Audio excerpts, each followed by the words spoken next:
Microsoft access এটা এক ধরনের ডাটাবেস সফটওয়্যার যেটার মাধ্যমে আমরা বিভিন্ন ডাটাবেস তৈরি করতে পারি। এমনিতে অ্যাক্সেস বলতে আমরা কী বলি, প্রবেশাধিকার, এটা বুঝি।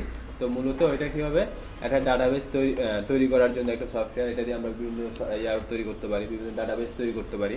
তো এটা আমরা ডাটাবেসটা কিসের সাথে তুলনা করবো, মানে কোন ধরনের ডাটাবেস, আমাদের তো বলতে হবে ডাটাবেস বলতে কী বুঝি, এটা তো আমরা দেখতেছি না। এটা কোথায় আছে, কীভাবে কাজ করে, এই সম্পর্কে আমাদের জানতে হবে। তা আমরা ব্যাংকে যাই, ব্যাংকে যান, টাকা তুলতে গেছেন কোনোদিন? অনেকবার গেছি। হ্যাঁ, আচ্ছা, অনেকবার গেছেন। আচ্ছা, তা এখন ব্যাংকে গিয়ে আমরা কি করি, টাকা জমা দিই, অথবা টাকা তুলতে যাই, অথবা অ্যাকাউন্ট চেক করতে যাই। তো এখন আমরা ওদেরকে গিয়ে কি বলি যে আমার এই অ্যাকাউন্টে, এই নাম্বারের অ্যাকাউন্টে কত টাকা আছে। টাকা তুলতে গেলে ওই টাকাটা ওখানে তুলতে গেলে একটা চেক দেই। তো এইভাবে বিভিন্ন আমরা করি, ব্যাংকের ট্রানজ্যাকশন করি। তো এখন ওইখানে গিয়ে যে আমরা অ্যাকাউন্ট কোয়ারি করি, মানে দেখি, খুঁজি যে কত টাকা আছে ইত্যাদি।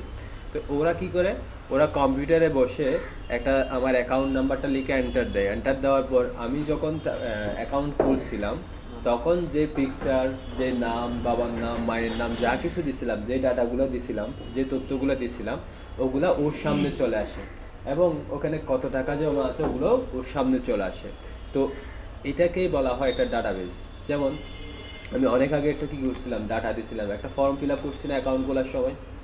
ওই ফর্মে যা ছিল তা ওখানে কী করছে, ডাটাবেজের মধ্যে, কম্পিউটারের মধ্যে এন্ট্রি করছে, মানে অন্তর্ভুক্ত করে রাখছে, ওখানে রেকর্ড করে রাখছে। ওই ডাটাবেসটা আমরা যখনই কী করব, ওখান থেকে খুঁজবো সহজেই, শুধু আমার নাম্বারটা, আইডি নাম্বার, রোল নাম্বার অথবা অ্যাকাউন্ট নাম্বার যেটা আছে ওইটা দিয়ে খুঁজলেই সাথে সাথে পেয়ে যাচ্ছি। এটা একটা কথা। তারপর আবার অনলাইনে ডাটাবেস দেখি। অনলাইন ডাটাবেস বলতে আমরা যেটা বুঝি, স্কুল, কলেজ, ইউনিভার্সিটি দেখি না, আমরা রেজাল্ট দেখি না কোথায়, ইন্টারনেটের মধ্যে আমরা এসএসসি রেজাল্ট দেখি। এখন ওখানে কি করি, আমি আমার পরীক্ষার রোল নাম্বার দিলাম, এরপরে আমার কোন বোর্ড থেকে পাশ করলাম ওটা দিলাম, এবং কোন সাল থেকে পাশ করলাম ওটাই দিলাম। এরপরে যখন সাবমিটে ক্লিক করি, কি চলে আসে, আমার রোল নাম্বার অনুযায়ী আমার রেজাল্টটা চলে আসে। ওখানে আরেকজনের রোল নাম্বার অথবা অন্য কিছু আসে না, এমন কোনো নেই। যদি রোল নাম্বার ঠিক থাকে অবশ্যই চলে আসে। তো এটা একটা ডাটাবেজের মধ্যে কি করে রাখছে, এন্ট্রি করে রাখছে, সেহেতু আমরা এটা পাচ্ছি।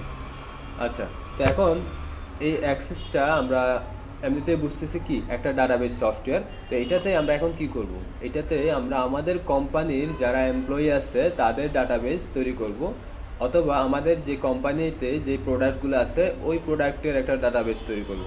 তো এখন এই ধরনের বিভিন্ন তথ্য জমা রাখার জন্য আমরা এই মাইক্রোসফট অ্যাক্সেসের যে ডাটাবেস বলতেছি ওইটা ইউজ করব। ঠিক আছে। Professional plus